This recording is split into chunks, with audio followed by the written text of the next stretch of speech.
اعوذ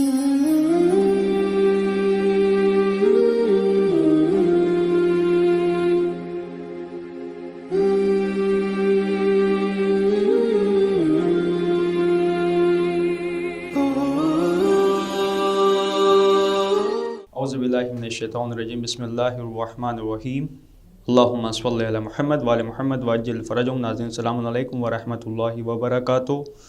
میں آپ کا میزبان سید رضوان نقوی آج ایک اہم پروگرام کی سیریز لے کر آپ کی خدمت میں حاضر ہوا ہوں۔ پروگرام کی جو سیریز ہے اس کا جو عنوان ہے، جو ٹاپک ہے، اصلاح نفس۔ اس حوالے سے مسلسل یہاں پر سیریز پر گفتگو ہوگی جس میں متعدد چیزوں کے بارے میں ذکر کیا جائے گا اور ساتھ ہی ساتھ روح کی بیماریاں اور ان کا علاج، اس حوالے سے یہ پوری سیریز کا ٹاپک رہے گا جس میں الگ الگ طرح کے سوالات اور چیزیں آپ تمام کی خدمت میں پیش کی جائیں گی۔ آج اس پروگرام کا ہم آغاز کریں گے اور سب سے پہلے تو ہم چلیں گے حجت الاسلام والمسلمین عالی جناب مولانا سید فیض عباس مشہدی صاحب قبلہ، جو اس سیریز میں میرے ساتھ رہیں گے اور روح کی بیماریوں کا علاج اور اصلاح نفس کے حوالے سے یہاں پر گفتگو ہوگی۔ تو آئیے ان کی خدمت میں چلتے ہیں اور ان کا خیر مقدم کرتے ہیں۔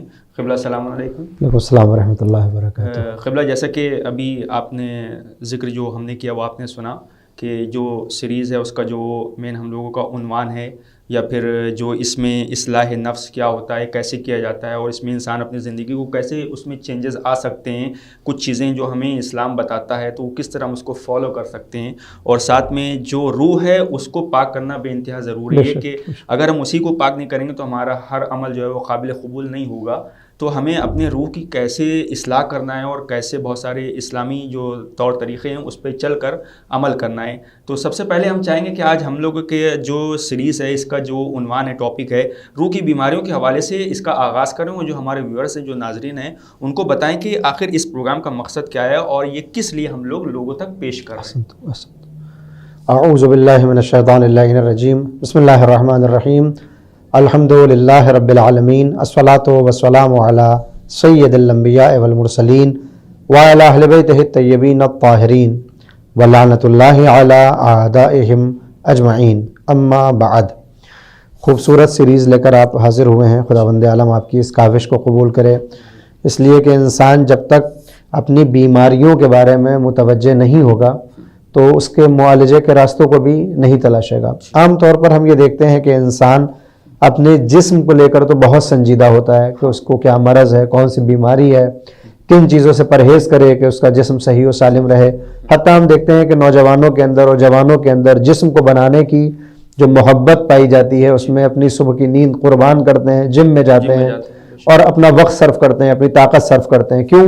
کیونکہ وہ متوجہ ہیں اس بات کی طرف کہ ہمارا جسم بیمار نہ ہو، ہمارا جسم صحیح اور سالم رہے۔ جہاں ایک طرف انسان اپنے جسم کی صحت کے اوپر اتنا دھیان دیتا ہے، وہیں اسے یہ بھی سمجھنا چاہیے کہ خداوند عالم نے انسان کو جانوروں سے ممتاز بنایا ہے، جانوروں کے علاوہ ہے انسان۔ اگر انسان صرف اپنے جسم کے متعلق فکر کرتا رہے تو پھر ایک عام انسان میں اور جانور میں کیا فرق رہ جاتا ہے؟ کیونکہ جانور بھی اپنے جسم کے متعلق سوچتا ہے کہ اس کا جسم بھوکا ہے تو اس کو غذا چاہیے، اس کا جسم آرام طلب کرتا ہے تو اس کو نیند کی ضرورت پڑتی ہے۔ اگر ہم اسی طرح سے صرف جسم کی ضرورتوں کو پورا کرتے رہیں گے تو ہم حیوان جیسے ہو جائیں گے۔ جبکہ انسان کو پروردگار نے جسم کے ساتھ ایک روح عطا کی ہے کہ یہ وہی روح ہے کہ جس کا تعلق ڈائریکٹ خداوند متعال سے ہے۔ جب پروردگار نے یہ چاہا کہ حضرت آدم کو اپنا خلیفہ اور جانشین بنائے تو اس نے ایک ملک کو بھیجا، جو روایات ہیں ہمارے یہاں، وہ زمین سے مٹی لے کر پہنچا، اس مٹی سے حضرت آدم کے جسم کو بنایا گیا، مجسمے کو بنایا گیا۔ پھر پروردگار کہتا ہے وَنَفَخْتُ فِيهِ مِن رُوحِي، یعنی پھر اس جسم میں پروردگار نے اپنی روح کو داخل کیا۔ اپنی سے مراد یہ نہیں ہے کہ خدا نخواستہ خود کی نہیں ہے، ہاں معاذ اللہ، یہ مطلب نہیں ہوتا کہ اللہ نے اپنا حصہ داخل کر دیا ہو۔ یعنی پروردگار یہاں کہنا چاہتا تھا کہ مٹی زمین سے آئی تھی لیکن جو روح ہے وہ پروردگار کی طرف سے آئی ہے۔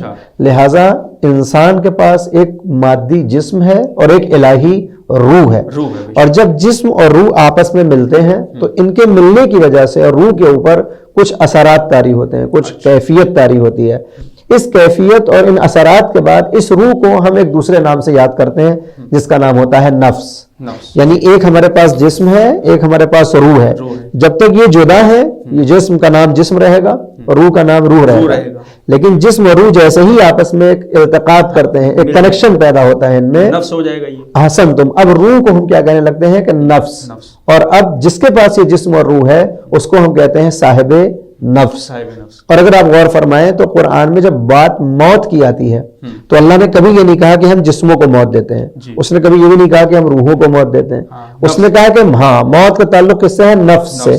ہوتا کیا ہے کہ وہ جو ایک کیفیت طاری ہوتی ہے کہ جس کے بعد روح کو ہم نفس کہتے ہیں, جسم اور روح جیسے ہی جدا ہوتے ہیں وہ نفس تمام ہو جاتا ہے, وہ موت کا مزہ چکھ لیتا ہے. لہٰذا اس مقدمے کا مقصد صرف اتنا ہے کہ انسان اگر اپنے جسم کی بیماری اور صحت کی طرف متوجہ ہے تو اسے روح کی صحت اور اس کی بیماری کی طرف بھی متوجہ ہونا ہوگا. اور اگر کوئی یہ کہے کہ نہیں ایسا نہیں ہے, ہمارے پاس صرف جسم ہے اور جسم ہی کی ہم کو دیکھ بھال کرنی ہے, تو اب میں مولا کائنات امیر المومنین علی بن ابی طالب علیہ الصلوۃ والسلام کا وہ فرمان آپ کو سنا دوں کہ جو توحید صدوق آیت اللہ شیخ صدوق علیہ الرحمہ کی جو کتاب بہت مشہور ہے توحید کے نام سے, اس میں آپ فرماتے ہیں قال امیر المؤمنین ان للجسم ستۃ احوال, فرماتے ہیں کہ جیسے جسم کے لیے 6 حالتیں ہوتی ہیں. الصحۃ والمرض, مرض یعنی جسم کبھی صحیح سالم ہوتا ہے کبھی مریض ہوتا ہے. والموت والحیات, کبھی یہ جسم زندہ ہوتا ہے, اس وقت ہم زندہ بیٹھے ہیں, اور کبھی یہ جسم مر جاتا ہے, خاک ہو جاتا ہے قبر کے اندر جا کر. والنوم والیقظہ, اور یہ جسم کبھی سوتا ہے اور کبھی بیدار ہوتا ہے. مولا فرماتے ہیں جس طرح یہ جسم کی 6 حالتیں ہوتی ہیں, وَكَذَلِكَ الرُّوحُ, اسی طرح سے معاملہ روح کا ہوتا ہے. کیا ہوتا ہے؟ فَحَيَاتُهَا عِلْمُهَا, کہ اب یہاں روح کی زندگی اس کا علم ہے. یعنی انسان جب علم حاصل کرتا ہے, جو علم کو حاصل کرتا رہتا ہے, اس کی روح زندہ رہتی ہے. لہذا ہمارے یہاں روایات میں آیا کہ مولا فرماتے ہیں کہ یا تو عالم ہو جاؤ یا متعلم ہو جاؤ, یا تو واقعی تم عالم ہو کہ لوگ تم سے کسب فیض کریں, اور اگر تم عالم نہیں ہو تو پھر تم کسی سے کسب فیض کرو, کیونکہ علم جب تک تمہارا تعلق علم سے رہے گا تمہاری روح زندہ رہے گی. فرمایا روح کی حیات کیا ہے؟ علم ہے. وَمَوْتُهَا جَهْلُهَا, اور روح کی موت کیا ہے؟ جہالت. انسان جس دن اپنے آپ کو عالم سمجھنے لگتا ہے کہ اب اسے کسی چیز کو حاصل کرنے کی ضرورت نہیں ہے اور علم کو حاصل کر دینا چھوڑ دیتا ہے, تو پھر وہ جہالت کا شکار ہوتا ہے, اور جس دن جہالت کا شکار ہوتا ہے اس کی روح کو موت آ جاتی ہے. پھر فرماتے ہیں مولا وَمَرْضُهَا شَكُّهَا, اور روح کے مرض کا نام کیا ہے؟ شک. انسان جب شک اور تردید میں مبتلا ہوتا ہے, یہ شک چھوٹا بھی ہو سکتا ہے, یہ شک بڑا بھی ہو سکتا ہے.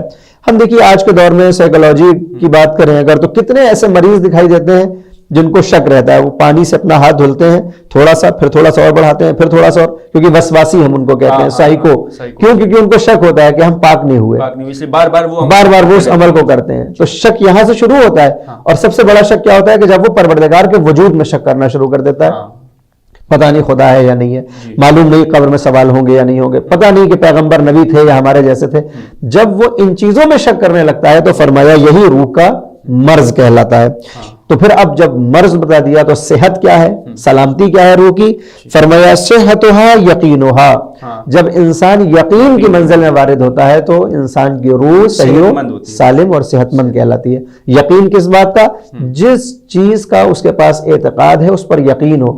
اگر وہ موحد ہے تو اللہ پر یقین ہو, اس کے کاموں پر یقین ہو, یعنی پھر ہم کہیں کہ الہی راضی برضاک, میں تیری رضا پہ راضی ہوں. جب کوئی پروردگار کے اوپر پوری طرح سے یقین کرتا ہے تو اب اس کی روح کیا ہوتی ہے؟ صحیح اور سالم کہے جانے کے لائق ہے. وَنَوْمُهَا غَفْلَتُهَا, روح کی نیند کیا ہے؟ فرمایا غفلت. اگر انسان غافل ہو جائے, ہمارے یہاں روایات میں, قرآن میں, احادیث میں بار بار تاکید کی ہوئی ہے کہ غفلت کا شکار نہ ہو, غفلت کا شکار نہ ہو. اس لیے کہ اگر تم غافل ہو گئے اللہ سے, غافل ہو گئے قبر سے, غافل ہو گئے قیامت سے, تو پھر تم برائی کا شکار ہوگے, اور یہی اس روح کی نیند بن جائے گا. وَيَغْزُهَا حِفْظُهَا, اور اس روح کی جو بیداری ہے کہ یہ جاگ رہی ہے نہیں, جس طرح ہمارا جسم جاگتا ہے, روح ہماری بیدار ہے یا نہیں, تو پھر یہ دیکھو کہ یہ غفلت سے کتنا نکلا ہوا ہے, اس نے اپنے آپ کو کتنا محفوظ کر رکھا ہے. کس سے؟ جہنم کی آگ سے, اللہ کے عتاب سے, اور اللہ کے عدل اور انصاف سے. اگر یہ 6 حالتیں ہماری روح کی ہیں تو ہمیں متوجہ ہونا ہوگا, جیسے ہم جسم کے متعلق بہت زیادہ دھیان دیتے ہیں اور خیال کرتے ہیں, اپنی روح کا بھی خیال رکھیں. اسی کو کہتے ہیں اگر ہم ان چیزوں کی طرف متوجہ ہو جاتے ہیں تو ہمارے نفس میں اصلاح پیدا ہوتی ہے, اور یہی اصلاح نفس بن جاتی ہے. جی مولانا صاحب, جیسے کہ بڑی اچھی آپ نے گفتگو کی, اور جو اصلاح نفس کی بات ہے تو ابھی اس میں اور بھی بہت سارے سیریز میں باتیں آئیں گی کہ جن کو ہم شامل کریں گے تاکہ وہ ہمارے نوجوان جو ہیں وہ کم سے کم اس سے استفادہ حاصل کریں اور اپنے جو اصلاح نفس ہے، جو اپنی روح ہے، اس میں کس طرح سے وہ بہت ساری چیزوں کو شامل کر سکتے ہیں جو کہ بہت ابھی ان کو نہیں چیزیں معلوم تھیں۔ تو میں سمجھتا ہوں کہ آج کا یہ پروگرام یہیں پر ہم کو ختم کرنا ہوگا اور کل اسی وقت انشاءاللہ ہم پھر حاضر ہوں گے آپ کے ساتھ اس پروگرام میں اور بہت ساری چیزیں جو رہ گئی ہیں اس کو ہم شامل کریں گے۔ جناب آپ کا بہت بہت شکریہ کہ آپ نے اپنا قیمتی وقت دیا۔